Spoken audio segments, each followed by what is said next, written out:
Amruthaveni lice kit presents daily news പ്രഭാത വാർത്തകൾ powered by Pulimoottil silks KSFE in association with Joy Alukkas. ഇത്തവണ first അടിക്കില്ലേ നമ്മള്?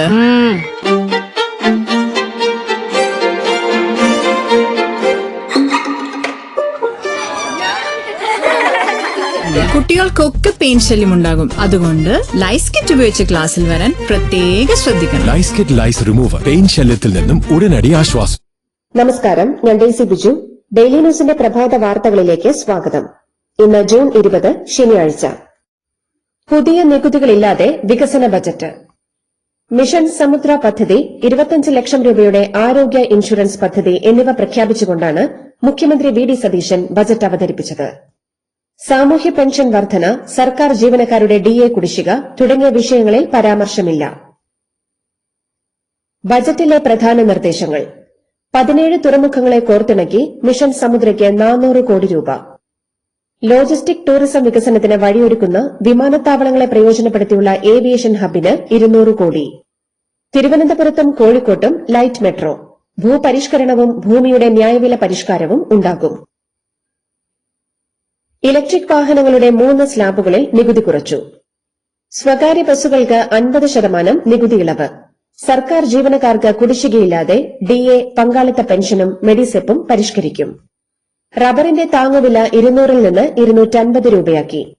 തീരദേശവാസികൾക്ക് പട്ടയം.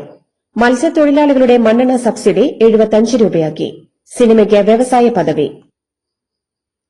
LDF സർക്കാർ ജനുവരിയിൽ അവതരിപ്പിച്ച ബജറ്റിലെ വരവ് 13,325.73 കോടി രൂപ കുറച്ച് 1,69,646.37 കോടി രൂപയാക്കിയും ചെലവ് 12,557.09 കോടി രൂപ കുറച്ച് 2,05,001.67 കോടി രൂപയാക്കിയുള്ള ബജറ്റാണ് മുഖ്യമന്ത്രി വി ഡി സതീശൻ അവതരിപ്പിച്ചത്.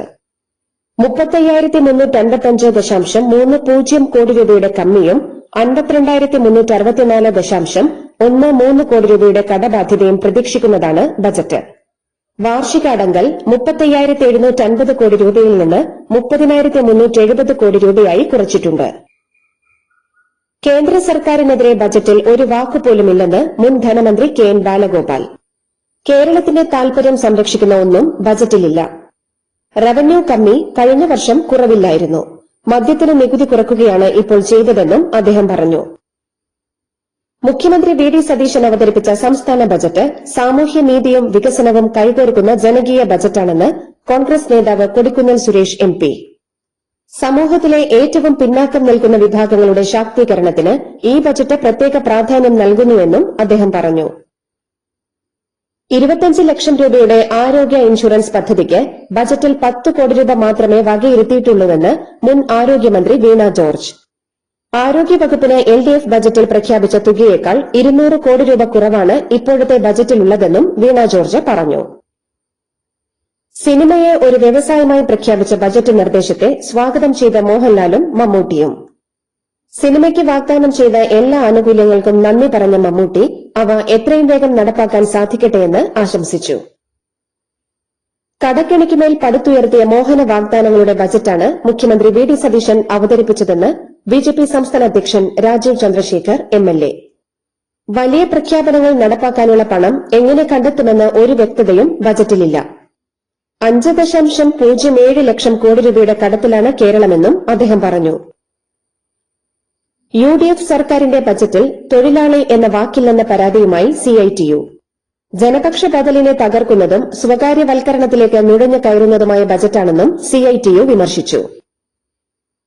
ആരോഗ്യ ഡയറക്ടർ KJ റീനയുടെ സ്ഥലമാറ്റം സ്റ്റേ ചെയ്ത അഡ്മിനിസ്ട്രേറ്റീവ് ട്രൈബ്യൂണലിന്റെ ഉത്തരവിനെതിരെ സർക്കാർ ഹൈക്കോടതിയിൽ അപ്പീൽ നൽകി.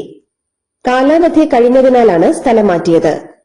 Ernakulam regional public health laboratory ചുമതലയിലേക്ക് KJ റീനയെ മാറ്റിയത് സ്ഥാനക്കയറ്റം നൽകിയാണെന്നും സർക്കാർ. വിരമിച്ച ഉദ്യോഗസ്ഥരുടെ പുനർനിയമനങ്ങൾ സംസ്ഥാന സർക്കാർ റദ്ദാക്കി തുടങ്ങി. ഉഷ ടൈറ്റസിനെ ASAP CMD സ്ഥാനത്തുനിന്ന് നീക്കി. സംസ്ഥാനത്ത് 10 ഷിഗല്ല രോഗബാധ കൂടി റിപ്പോർട്ട് ചെയ്തു.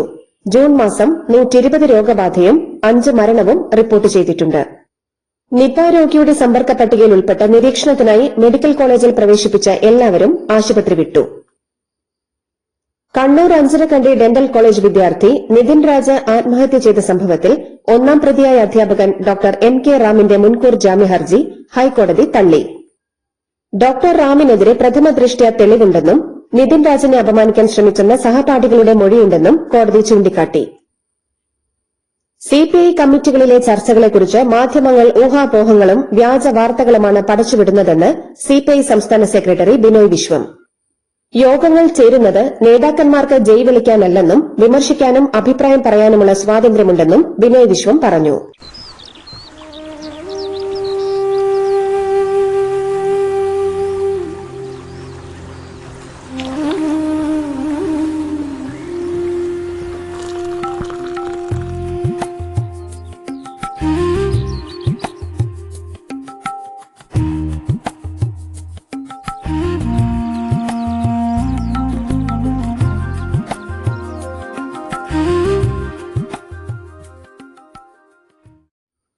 മാസപ്പടി കേസിൽ വീണ വിജയന്റെ ബാങ്ക് ലോക്കർ എൻഫോഴ്സ്മെന്റ് ഡയറക്ടറേറ്റ് ഉദ്യോഗസ്ഥർ തുറന്ന് പരിശോധിച്ചത് വീണയുടെ സാന്നിധ്യത്തിൽ.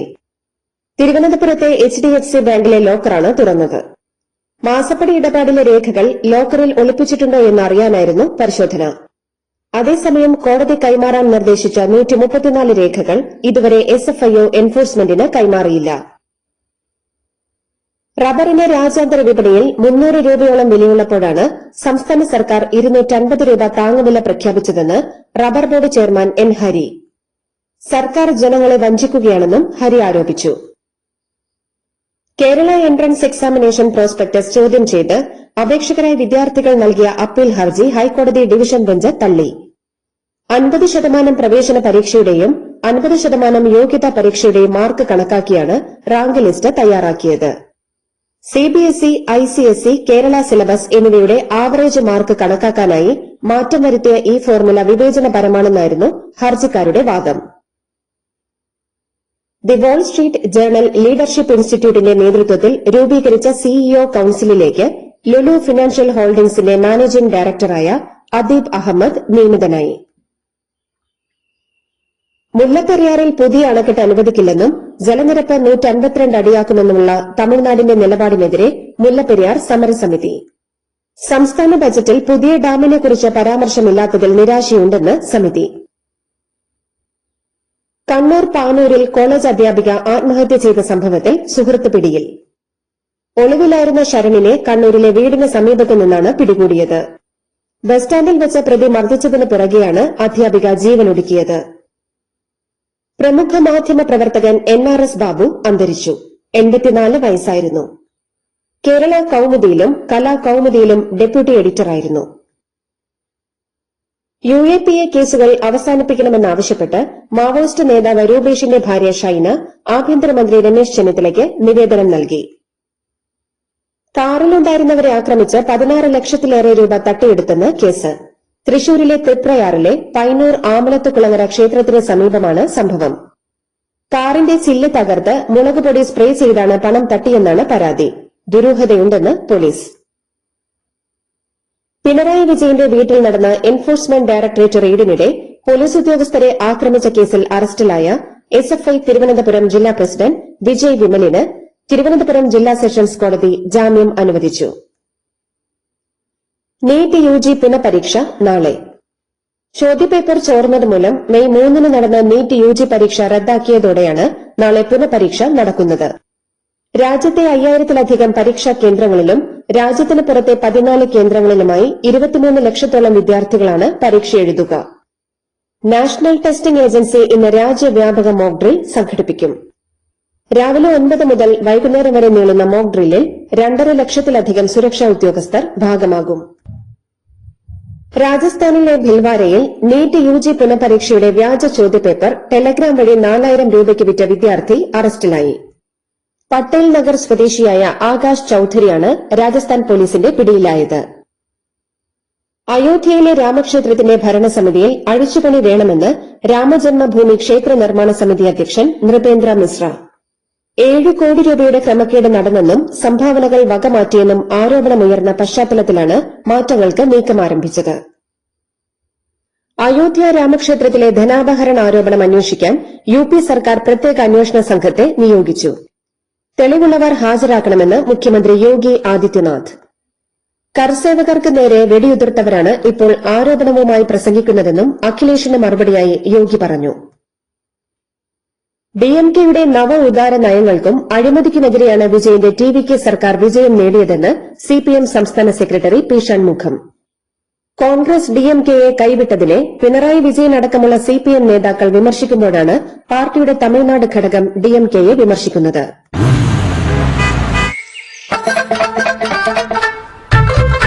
എല്ലാവർക്കും വന്നു ഡാൻഡ്രഫ്, എന്തു ചെയ്യും ചേട്ടാ? പേടിക്കണ്ട, ഇവിടുണ്ടല്ലോ ഡാൻഡ്രോക്കിറ്റിൻ ഓയിൽ.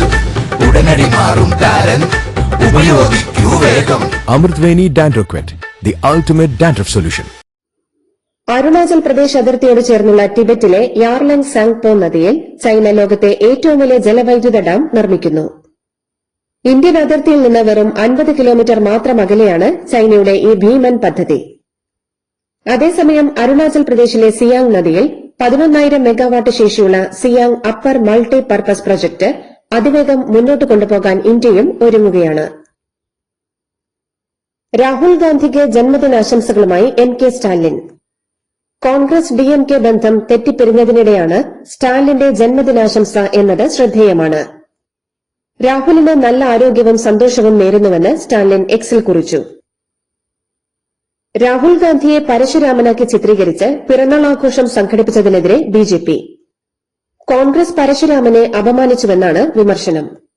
യൂത്ത് കോൺഗ്രസ് നടത്തിയ പിറന്നാൾ ആഘോഷത്തിനെതിരെയാണ് വിമർശനം. അഗർത്തലയിലേക്കുള്ള ഇൻഡിഗോ വിമാനത്തിന് മിന്നലേറ്റു. കൊൽക്കത്ത വിമാനത്താവളത്തിൽ ത്രിപുര തലസ്ഥാനമായ അഗർത്തലയിലേക്ക് പുറപ്പെടാനിരുന്ന വിമാനത്തിനാണ് മിന്നലേറ്റത്. യാത്രക്കാർക്ക് പരിക്കുകളില്ല. ലെബനനിൽ സമാധാനം പുനഃസ്ഥാപിക്കാൻ ഇസ്രായേൽ ഹിസ്ബുള്ള വെടിനിർത്തൽ ധാരണ.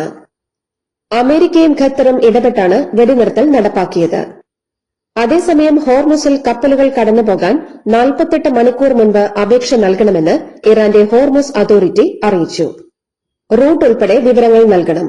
മൈനുകളും കൂട്ടിയിടി സാധ്യതയും കാരണമാണ് നിയന്ത്രണമെന്നും ഇറാൻ വ്യക്തമാക്കി. G7 ഉച്ചകോടിക്കിടെ തന്നോടൊപ്പം ഫോട്ടോ എടുക്കാൻ ഇറ്റാലിയൻ പ്രധാനമന്ത്രി ജോർജിയ മെലോണി കെഞ്ചിയെന്ന് US president Donald Trump. Trump പൊങ്ങച്ചം പറയുകയാണെന്നും താനോ ഇറ്റലിയോ ഒരിക്കലും യാചിക്കാറില്ലെന്നും മെലോണി തിരിച്ചടിച്ചു. ട്രംപിന്റെ പ്രസ്താവനയെ അപലപിച്ച ഇറ്റാലിയൻ വിദേശകാര്യമന്ത്രി അന്റോണിയോ തജാനി യുഎസ് സന്ദർശനം റദ്ദാക്കി. പ്രശസ്ത ബ്രിട്ടീഷ് നടി Emma Hussain $296 million Australian dollar വില വരുന്ന മയക്കുമരുന്നുമായി ഓസ്ട്രേലിയയിൽ അറസ്റ്റിലായി. പശ്ചിമാഫ്രിക്കൻ രാജ്യമായ ഘാനയിൽ നിന്നും കരിനിറച്ച ചാക്കുകളിൽ ഒളിപ്പിച്ചു കടത്താൻ ശ്രമിച്ച 320 കിലോഗ്രാം മെത്താംഫെറ്റാമൈൻ ലഹരിമരുന്നാണ് സിഡ്നിയിൽ പോലീസ് പിടികൂടിയത്.